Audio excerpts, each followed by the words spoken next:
রমজান মাস হওয়ার পর থেকে আর ডেকোরেশনের কোনো কাম কাজ নেই। এমন একটা সময় হাতে কোনো টাকা পয়সাও নাই। সারাটা বছর পোলাপাইন দুইটা আমার কাজ করে। এই সময় যদি অগল্লিকে কোনো কিছু না করতে পারি তাহলে নিজের কাছে নিজের কি জবাব দিব? কিরে সামনে তো ঈদ, কি করবি? কি করতাম? কি করবি মানে কিছু কিনার দরকার না? কিন, তোর কাছে টিয়া থাকলে কিন, আমার কাছে পয়সা নেই। আমার কাছে তো টিয়া নাই, টিয়া থাকবো কেমনে? রমজান মাস হওয়ার পরে মালিকেরও তো কোনো কাম নাই, বিয়া নাই, অনুষ্ঠান নাই, তাই আমরারও কোনো কাম নাই। আমিও তো তাওই কই। এরপরও মালিক একটু কয়ে দেখবি একটা পাঞ্জাবি কিনা যা, অন্তত নতুন কাপড় দিয়ে ঈদের নামাজটা তো পড়তে পারবি। তুই ঠিকই কইছ, আমার কাছেও একটা পাঞ্জাবি নেই। আমার কাছেও তো নাই। তাইলে ল যাই। যাই। আর অল্প কিছুদিন পরে ঈদ। এই ঈদ উপলক্ষে যদি অগর কোনো কিছু কিনাইতে না পারি, মালিক হয়ে কিভাবে অগর কাছে মুখ দেয়? আসসালামু আলাইকুম। আসসালাম। সালাম আলাইকুম উস্তাদ।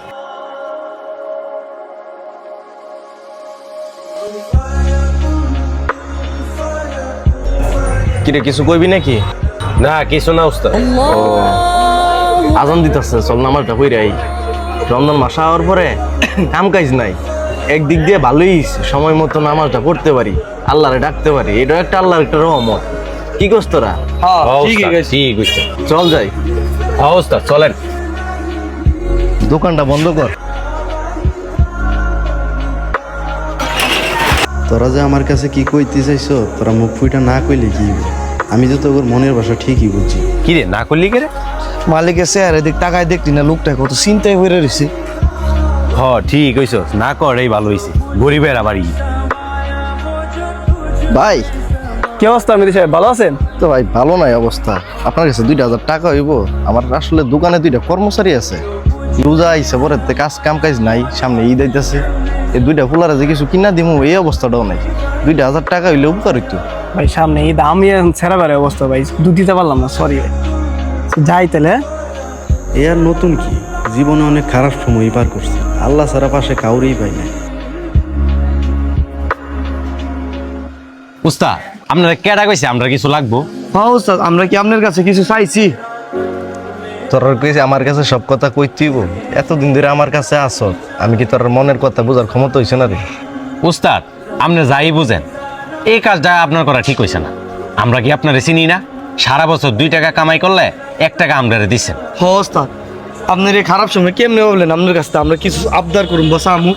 হ্যাঁ উস্তাদ, আপনার ভালো সময় যেমন ছিলাম, আপনার খারাপ সময় সব সময় পাশে আছে। তোর মতো কর্মচারী পাওয়া আসলে ভাগ্যের ব্যাপার। চল যাই, দোকানে যাই।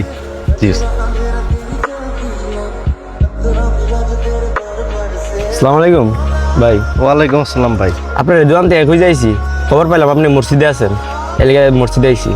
ভাই কোনো দরকার আছে? ও ভাই দরকার আইছিলাম, জানেনই তো আমরা ঈদগার মাঠে হাজার মানুষ একসাথে জামাত পড়ে। ও আচ্ছা, এবার চাইতেছিলাম কাজটা আপনিই করেন। আলহামদুলিল্লাহ।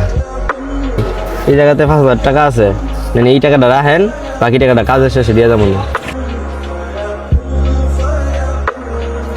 কি বুঝলি, আল্লাহ কাউরে হতাশ করে না। চল যাই মার্কেটে।